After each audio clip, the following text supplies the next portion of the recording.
Citizen 69 top 10 news కి స్వాగతం. మోహిని అలంకారంలో కోదండరాముడు. ఒంటిమిట్ట శ్రీ కోదండరామస్వామి ఆలయంలో శ్రీరామనవమి వార్షిక బ్రహ్మోత్సవాలు వైభవంగా కొనసాగుతున్నాయి. ఇందులో భాగంగా 5వ రోజు మంగళవారం ఉదయం మోహిని అలంకారంలో జగదాభిరాముడు భక్తులకు దర్శనమిచ్చారు. రాముడిని పట్టు వస్త్రాలు, పుష్పమాలికలు, ఆభరణాలతో సుందరంగా అలంకరించారు. అనంతరం ఆలయ మాడ పురవీధుల్లో గ్రామోత్సవాన్ని వైభవంగా నిర్వహించారు. నిన్న స్పెయిన్, నేడు ఇటలీ. ట్రంప్నకు షాకిస్తున్న దేశాలు. ఇరాన్పై యుద్ధం కొనసాగిస్తున్న అమెరికాకు కొన్ని దేశాలు షాకిస్తున్నాయి. యుద్ధంలో పాల్గొనే అమెరికా విమానాలకు తమ గగనతలాన్ని మూసివేయడానికి ఇటలీ చర్యలు తీసుకుంటున్నట్లు అంతర్జాతీయ మీడియా వర్గాలు వెల్లడించాయి. సీసీలోని తమ కీలక వైమానిక స్థావరాన్ని అమెరికా విమానాలు ఉపయోగించుకోవడానికి అనుమతి నిరాకరిస్తున్నట్లు ఇటలీ ప్రకటించింది. పశ్చిమాసియాకు వెళ్లే ముందు సీసీలోని వైమానిక స్థావరంలో యుఎస్ బాంబర్ విమానాలను నిలపడానికి అమెరికా, ఇటలీ అనుమతి కోరినట్లు స్థానిక మీడియా వర్గాలు వెల్లడించాయి. ఈ నేపథ్యంలో ఈ కథనాలు వెలువడడం గమనార్హం. ఇటీవల స్పెయిన్ సైతం ఇదే తరహా ప్రకటన చేసింది. ఇరాన్తో జరుగుతున్న యుద్ధంలో పాలు పంచుకునే విమానాలను తన గగనతలంలో అనుమతించబోమని ఆ దేశ రక్షణ మంత్రి మార్గారెటా రోబెల్స్ ప్రకటించారు. ఇరాన్పై దాడుల్లో జోక్యం చేసుకోవడానికి EU దేశాలు ఇష్టపడటం లేదు. రాజకీయ రాబందులా కాచుకొని ఉంది కాంగ్రెస్పై మోదీ ధ్వజం. పశ్చిమాసియాలో యుద్ధం వల్ల తలెత్తిన పరిస్థితులను వాడుకుని రాజకీయంగా లబ్ధి పొందేందుకు కాంగ్రెస్ రాజకీయ రాబందులా కాచుకొని ఉందని ప్రధాని మోదీ విమర్శించారు. పెట్రోల్ బంకుల వద్ద ప్రజలను క్యూ కట్టించి అల్లకల్లోలం సృష్టించడానికి యత్నిస్తుందని ఆరోపించారు. గుజరాత్లోని వావ్ తరాద్ జిల్లాలో నిర్వహించిన సభలో ఈ మేరకు ప్రసంగించారు. భారత్ ఎలాంటి సంక్షోభాన్ని అయినా ఎదుర్కోగలదని ధీమా వ్యక్తం చేశారు. యుద్ధంతో యావత్ ప్రపంచం సతమతమవుతుంది. అస్థిరత, ఇంధన ధరలు పెరుగుతున్నాయి. ఇటువంటి పరిస్థితుల్లో పటిష్టమైన విదేశాంగ విధానం, ప్రజల ఐక్యతతో భారత్ సమర్థవంతంగా వ్యవహరించింది. కానీ కొన్ని రాజకీయ పార్టీలు పరిస్థితులను అవకాశంగా మార్చుకొని ప్రజల్లో భయాలు సృష్టించేందుకు ప్రయత్నిస్తున్నాయి. ముఖ్యంగా కాంగ్రెస్ పార్టీ ప్రజలను రెచ్చగొట్టడంలో నిమగ్నమైంది. పెట్రోల్ బంకుల వద్ద ప్రజలు బారులు తీరేలా చేయాలని కోరుకుంటుంది. పరిస్థితులను అనుకూలంగా మలుచుకొని లబ్ధి పొందేందుకు రాజకీయ రాబందుల మాదిరిగా ఆ పార్టీ ఎదురుచూస్తుందని ప్రధాని మోదీ విమర్శించారు. జనగణన తొలి దశ ఈ రోజు నుండి 33 ప్రశ్నలతో సమాచార సేకరణ.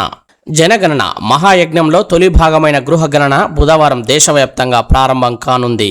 ఇందుకు సంబంధించిన వివరాలను registrar general of India census commissioner Mrutyunjay Kumar Narayan సోమవారం ఇక్కడ జాతీయ మీడియా సెంటర్లో జరిగిన విలేకరుల సమావేశంలో వెల్లడించారు.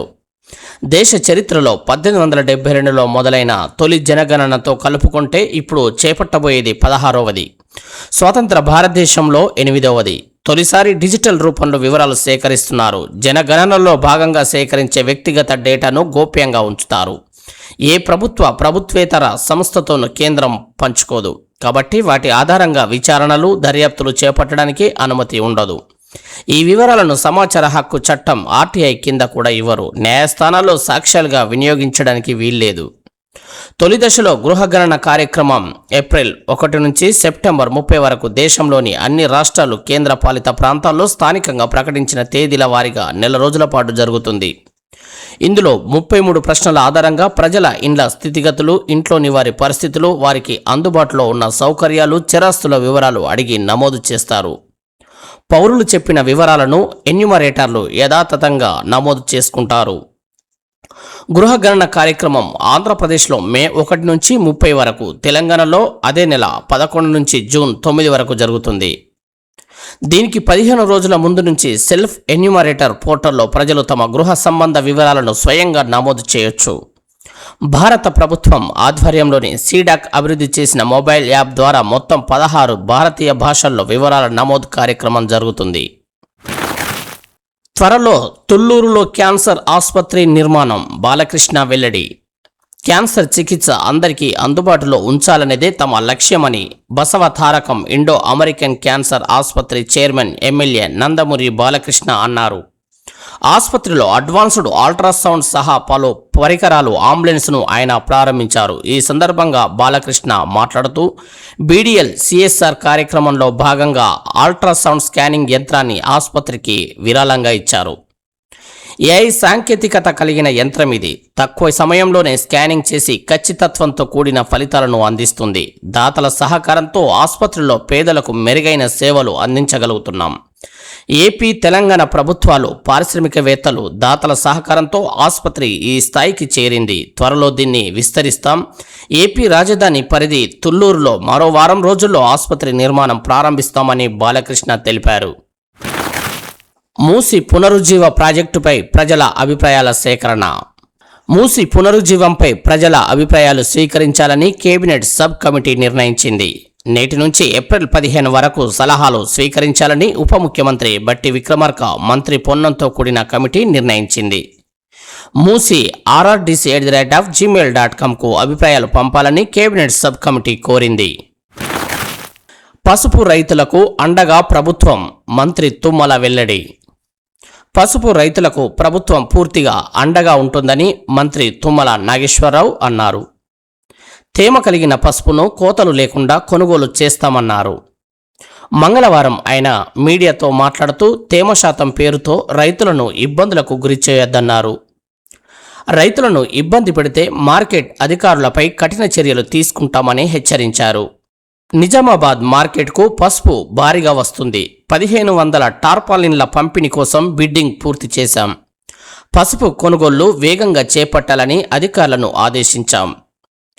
మేలు రకం పసుపు పంటకు ప్రభుత్వం ఖరారు చేసిన ధర చెల్లిస్తున్నాం.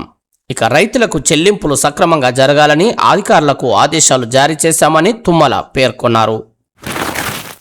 ఉద్యోగులపై సీఎం రేవంత్ రెడ్డివి కాకి లెక్కలంటున్న హరీష్ రావు.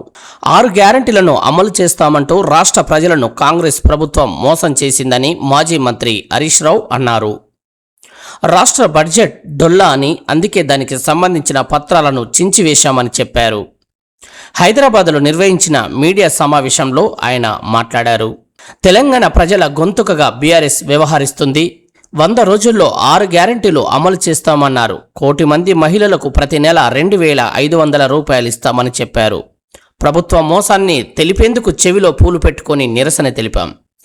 నీటిపారుదల పద్దుపై చర్చ సమయంలో మమ్మల్ని సస్పెండ్ చేశారు.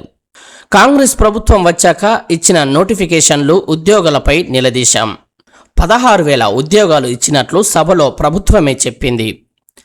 సీఎం రేవంత్ మాత్రం 60,000 ఉద్యోగాలు ఇచ్చినట్టు కాకిలేకలు చెబుతున్నారు. శాసనసభలో సీఎం పహిల్వాన్ భాష మాట్లాడారు. ప్రభుత్వ ప్రజా వ్యతిరేక నిర్ణయాలపై మా పోరాటం కొనసాగుతుందని హరీష్ రావు అన్నారు. బాహుబలి 2 రికార్డును బ్రేక్ చేసిన దురంధర్ 2. శోభు యార్లగడ్డ. వసూళ్ల విషయంలో దురంధర్ 2 బాక్సాఫీస్ వద్ద సరికొత్త రికార్డులు సృష్టిస్తుంది. ఓవర్సీస్లోనూ అదే హవా కొనసాగిస్తుంది. ఈ క్రమంలోనే ఉత్తర అమెరికాలో అత్యధిక కలెక్షన్లు రాబట్టిన భారతీయ సినిమాగా 9 ఏళ్లుగా ఉన్న బాహుబలి 2 రికార్డును దురంధర్ 2 అధిగమించిందంటూ ఒకరు ఎక్స్లో పోస్ట్ పెట్టారు. దీనిపై బాహుబలి నిర్మాత శోభు యార్లగడ్డ స్పందించారు. నేను ఇటీవల దురంధర్ ది రివెంజ్ చూశా, ఆద్యంతం ఆస్వాదించా. ఈ చిత్రం అన్ని రికార్డులు బద్దలు కొడుతూ కొత్త బెంచ్ మార్కును నెలకొల్పడం ఆనందంగా ఉంది. చిత్ర బృందానికి అభినందనలు అని పేర్కొన్నారు. 2017 ఏప్రిల్లో విడుదలైన బాహుబలి 2 నార్త్ అమెరికాలో 20 పైగా మిలియన్ డాలర్లు కలెక్ట్ చేసింది. విడుదలైన 10 రోజుల్లోనే దురంధర్ 2 ఈ రికార్డును బ్రేక్ చేసింది. ఇక ప్రపంచవ్యాప్తంగా 10 రోజుల్లో 1226కు పైగా కోట్లు రాబట్టినట్లు ట్రేడ్ వర్గాలు పేర్కొన్నాయి. రణ్వీర్ సింగ్ హీరోగా ఆదిత్యధర్ తెరకెక్కించిన ఈ చిత్రం ఈ నెల 19న విడుదలైన సంగతి అందరికీ తెలిసిందే. అందుకే ఎన్టీఆర్ డ్రాగన్లో నేను నటించలేదు, టోవినో థామస్ వెల్లడి. టాలీవుడ్ హీరో ఎన్టీఆర్, కన్నడ డైరెక్టర్ ప్రశాంత్ నీల్ కాంబినేషన్లో డ్రాగన్ సినిమా తెరకెక్కుతుంది.